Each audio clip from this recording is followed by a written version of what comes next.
1,00,000 మంది శివభక్తులతో కలిసి మహారుద్రాక్ష పూజలో పాల్గొనండి. వెంటనే కాల్ చేసి మీ పేరును నమోదు చేసుకోండి. మీరు అద్దె ఇంట్లో ఉంటున్నారా? మీ యజమానికి మీకు ఇబ్బందులు కలిగిస్తున్నాడా? గతంలో అద్దె ఇంట్లో టెనెంట్ గా ఉండేటువంటి వాళ్ళు యజమానుల మీద కేసులు వేసిన కేసులు లక్షల కొద్ది ఉన్నాయి. అలాగే టెనెంట్స్ ఖాళీ చేయడం లేదని యజమానులు కోర్టుకు వెళ్లిన కేసులు కొన్ని వేల కేసులు ఉన్నాయి. దేశమంతా చూస్తే ఆ కేసులు ఈ కేసులు లక్షలాదిగా పేరుకుపోయాయి. కాబట్టి కేంద్ర ప్రభుత్వం ఈ మధ్య తెచ్చిన చట్ట ప్రకారంగా అద్దె ఉంటున్నటువంటి టెనెంట్కి కిరాయిదారుడికి కొన్ని హక్కులు ప్రత్యేకంగా ప్రసాదించింది. అలాగే యజమానికి కూడా కొన్ని విషయాల లోపల బాధ్యతల్ని హక్కుల్ని అప్పచెప్పింది. ఆ విషయాల లోపల ఇప్పటికే మనం చాలా విషయాలు చెప్పుకున్నాం, చాలాసార్లు ఆ విషయాల గురించి చర్చించుకున్నాం. ఇక ఇప్పుడు ఏమిటంటే చాలా మంది మేము అడ్వాన్స్ రూపంలో ఇచ్చిన డబ్బుల్ని ఖాళీ చేసేటప్పుడు యజమాని తిరిగి ఇవ్వడం లేదు, రకరకాలైనటువంటి క్లాజెస్ పెట్టి గోడలు సరిగ్గా లేవు, బాత్రూమ్ సరిగ్గా లేదు, ఈ టైల్స్ పోయాయి, లేకపోతే అక్కడ ఏదైనా కొంచెం కిటికీ లూజ్ అయిపోయింది, లేక పరిశుభ్రత సరిగ్గా లేదు, పొగచూరిపోయిన పరిస్థితి ఏర్పడింది, ఇలా రకరకాలైనటువంటి క్లాజెస్ పెట్టి వీలైనంత వరకు ఇచ్చిన అడ్వాన్స్ని మొత్తం ₹1 ఇవ్వకుండా ఎగ్గొట్టేందుకు ప్రయత్నం చేసే యజమానులు ఎక్కువ మంది తయారయ్యారు. కాబట్టి దీనికి 2 మార్గాలు ఉన్నాయి. ఒక మార్గం ఏమిటంటే మీరు రాసుకునేటువంటి అగ్రిమెంట్లోనే క్లియర్గా అడ్వాన్స్ అమౌంట్ 2 మాసాల కన్నా ఎక్కువ కమర్షియల్ కానప్పుడు ఇవ్వాల్సిన అవసరం లేదు. మీరు ఇంటి కోసమే ఒకవేళ తీసుకున్నట్టయితే కొత్త చట్ట ప్రకారంగా కేంద్ర ప్రభుత్వం ఇచ్చిన ప్రకారంగా మ్యాక్సిమం 2 మంత్స్ రెంట్ కన్నా ఎక్కువగా అడ్వాన్స్ రూపంలో తీసుకోవడానికి వీలు లేదు అనేది చాలా క్లారిటీగా ఉంది. కాబట్టి 2 నెలల అడ్వాన్స్ మీరు పే చేసినప్పుడు 2 నెలల ముందు మీరు నోటీస్ ఇవ్వాలనే కండిషన్ కూడా సహజంగా రాసి ఉంటుంది. అంటే మీరు ఇల్లు ఖాళీ చేయదలుచుకుంటే 2 నెలల ముందర నోటీస్ ఇవ్వాల్సిన పరిస్థితి ఏర్పడుతుంది. ఈ 2 నెలల ముందర మీరు నోటీస్ ఇచ్చినప్పుడు ఏమవుతుందంటే ఎలాగో 2 మంత్స్ నోటీస్ ఇచ్చారు, 2 నెలల్లో ఖాళీ చేయాలి.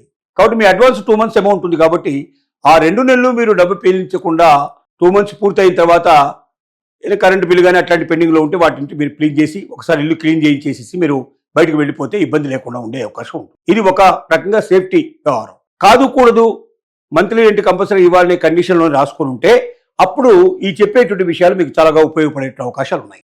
నెంబర్ 1 ఏమిటంటే ఇల్లు ఖాళీ చేసేటప్పుడు అడ్వాన్స్ డబ్బు తిరిగి ఇవ్వకపోతే అది మీ హక్కుల ఉల్లంఘనే అని మీరు తెలుసుకోండి. మీకున్న చట్టాన్ని, మీకున్న రైట్ని మీరు పోగొట్టుకోకూడదు. సరే ఇల్లు ఖాళీ చేసాం, అడ్వాన్స్ డబ్బు తిరిగి ఇవ్వండి అంటే డబ్బులు ఇవ్వను అన్నాడు అనుకోండి యజమాని, రకరకాల కారణాలు చెప్తున్నాను అనుకోండి.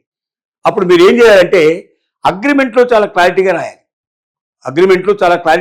ఏవే కండిషన్స్లో మీరు ఆ ఇల్లు మీరు తీసుకుంటున్నారు, ఏ కండిషన్లో తిరిగి అప్పచెప్పాలనే విషయం చాలా క్లారిటీగా ఉంటే ఏది పడితే అది డిమాండ్ చేయడానికి ఇంటి యజమానికి అవకాశాలు ఉండవు. దాంట్లో అడ్వాన్స్ భద్రతా డబ్బు పైన మీ హక్కు ఎలా ఉంటుందంటే ఇల్లు ఖాళీ చేసినప్పుడు అన్ని క్లీన్గా అప్పగించడం మీ బాధ్యత, అడ్వాన్స్ తిరిగి ఇవ్వడం ఇంటి యజమాని బాధ్యత. డబ్బు ఇవ్వకపోవడం చట్టరీత్యా నేరం, చట్టరీత్యా తప్పవుతుంది. మీకు చట్టపరమైన రక్షణ ఎట్లా ఉంటుందంటే రాతపూర్వకమైన ఒప్పందం ఉంటే మీకు చట్టపరమైన రక్షణ ఉంటుంది. రాతపూర్వమైన ఒప్పందం లేకపోతే మీకు చట్టపరమైన అవకాశమే లేదు. ఎవరైనా ఇంటి యజమాని రాతపూర్వకంగా అగ్రిమెంట్ ఇవ్వకుండా మీరు ఇంట్లోకి రండి, నేను అగ్రిమెంట్ ఇవ్వని అంటారనుకోండి, మీరు ఇంట్లో చేరండి, ఆ తర్వాత అతని మీద కేసు వేసే హక్కు మీకు ఉంటుంది. ఎందుకంటే తప్పనిసరిగా అగ్రిమెంట్ ఇవ్వాల్సిన బాధ్యత అతనికి ఉంటుంది. అవసరమైతే పోలీసులకు మీరు ఫిర్యాదు చేయొచ్చు, సివిల్ కోర్టులో కేసు వేసుకోవచ్చు. అడ్వాన్సు, వడ్డీ, నష్టపరిహారం ఇవన్నీ మీరు కోరే అవకాశం ఉంది. అడ్వాన్స్తో పాటుగా వడ్డీ, ఎంతకాలం అయితే అతను అడ్వాన్స్ మీకు తిరిగి ఇవ్వడో దానికి రీజనబుల్ ఇంట్రెస్ట్ మినిమం 12% నుంచి 24% దాకా మీరు డిమాండ్ చేసే అవకాశం ఉంది. అలాగే నష్టపరిహారం మీరు కోరే అవకాశం ఉంటుంది. రెండోది కన్జ్యూమర్ కోర్ట్స్ లాంటి వాటిలో కూడా కొన్ని కేసులు వేసుకోవడానికి పాసిబిలిటీస్ ఉంటాయి. ఆ కేసులు వేసుకున్నట్టయితే మీకు మానసిక వేదన కింద కూడా కొంత మీకు దీంట్లోపల అడిగే హక్కు మీకు ఉంటుంది. మానసిక వేదనకి ఇంత అంతా ఉండదు, ఎందుకంటే ఏ త్రాసులో కూడా మానసిక వేదన తూకం వేయడానికి వీలుపడదు. ఆ యజమాని పెట్టేటువంటి బాధల వల్ల మీరు భరించలేనటువంటి బాధకు మీరు గురైనప్పుడు, మీకు మానసిక వేదన కలిగినప్పుడు, మీకు ఇచ్చినటువంటి అడ్వాన్స్ మొత్తం కలిపి ₹1,00,000 50,000 ఉందనుకుందాం, దానికి 10 మీరు ఎక్కువగా మానసిక వేదన కింద కోరడానికి కూడా మీకు హక్కు ఉంటుంది. ఇక రసీదు తీసుకోండి. మీరు ఎప్పుడు కూడా యజమానికి డబ్బిచ్చిన ప్రతిసారి ఏ రూపంలో డబ్బిచ్చినా ప్రతి పైసాకు రసీదు తీసుకోవడం మర్చిపోవద్దు మీరు, అది మీ హక్కు. ఒకవేళ యజమాని ఇవ్వను అంటే మీరు వీడియో రూపంలో, ఫోటో రూపంలో అతనికి ఇచ్చేటప్పుడు కావాల్సినటువంటి మీరు ఫొటోస్ తీసుకోండి. ఆ తర్వాత యజమాని మీద మీరు కంప్లైంట్ ఇవ్వడానికి, మీరు కేసు వేయడానికి మీకు పూర్తి రైట్ ఏర్పడుతుంది. అతని నుంచి డిమాండ్ చేయడానికి మీకు రైట్ ఏర్పడుతుంది. కాబట్టి కోర్టులు కానీ పోలీసులు కానీ సాక్ష్యాలు తమ్ముతారు తప్ప మీరు చెప్పే మాటలు నమ్మరు. కాబట్టి సాక్ష్యాలు తప్పనిసరిగా మీ దగ్గర పెట్టుకోవాల్సిన బాధ్యత మీకు ఉంది. రెండోది రెంటల్ అగ్రిమెంట్ తప్పనిసరిగా రాసుకోవాలి. రెంటల్ అగ్రిమెంట్ లేకుండా ఎవరు కూడా ఎక్కడ ఇల్లు తీసుకోకూడదు.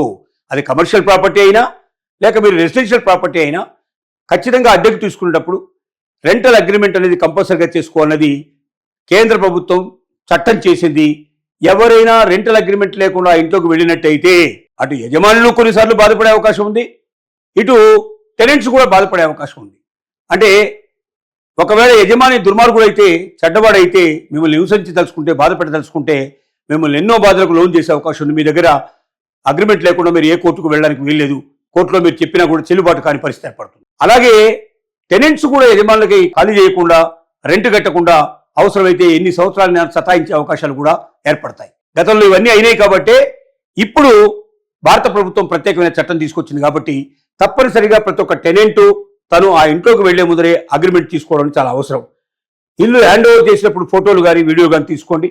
అలాగే వాట్సాప్ మెసేజ్లు సాక్ష్యాలుగా ఉపయోగపడతాయి. ఇప్పుడు ఆన్లైన్లో చేసే ప్రతి ట్రాన్సాక్షన్ కూడా కోర్టులో సాక్ష్యంగా ఉపయోగపడే అవకాశం ఉంటుంది. కాబట్టి మీరు వాట్సాప్లో వాళ్ళకి రాసినటువంటి కానీ లేకపోతే ఇన్స్టాగ్రామ్లో కానీ రకరకాలుగా ఏదైనా పద్ధతిలో మీరు పెట్టినట్టయితే, ఏం పెట్టినా సరే అవతల నుంచి యజమాని నుంచి మీకు ఏం రసీదు మీకు రెస్పాన్స్ వచ్చినా వాటన్నిటినీ సాక్ష్యాలుగా మీరు పెట్టుకొని కోర్టులో సబ్మిట్ చేసుకొని మీకు అవకాశాలు ఏర్పడతాయి. కాబట్టి మీరు కట్టిన అడ్వాన్సు మీ హక్కు, ఆ అడ్వాన్స్ మీరు ప్రతి రూపాయి పొందాలి. అలాగే డిలే అయినటువంటి దానికి వడ్డీ కూడా మీరు పొందాలి. అలాగే ఖర్చులు ఏమైనా చేస్తే ఆ ఖర్చులు కూడా మీరు పొందాలి. అలాగే మానసిక వేదన కింద కూడా మీకు డబ్బు వచ్చే అవకాశం ఉందని చాలా స్పష్టంగా చెప్తూ ఈ జాగ్రత్తలను మీరు తీసుకుంటే ఇంట్లో మీరు పదిలంగా ఉండే అవకాశం ఉంటుంది, 10 కాలాల పాటు ఉండే అవకాశం ఉంటుంది. మీరు మానసిక వేదన లేకుండా సాయిగా ఆనందంగా ఇంట్లో మీరు టెనెంట్గా మీ హక్కులను మీరు పొందే అవకాశం ఉంటుంది.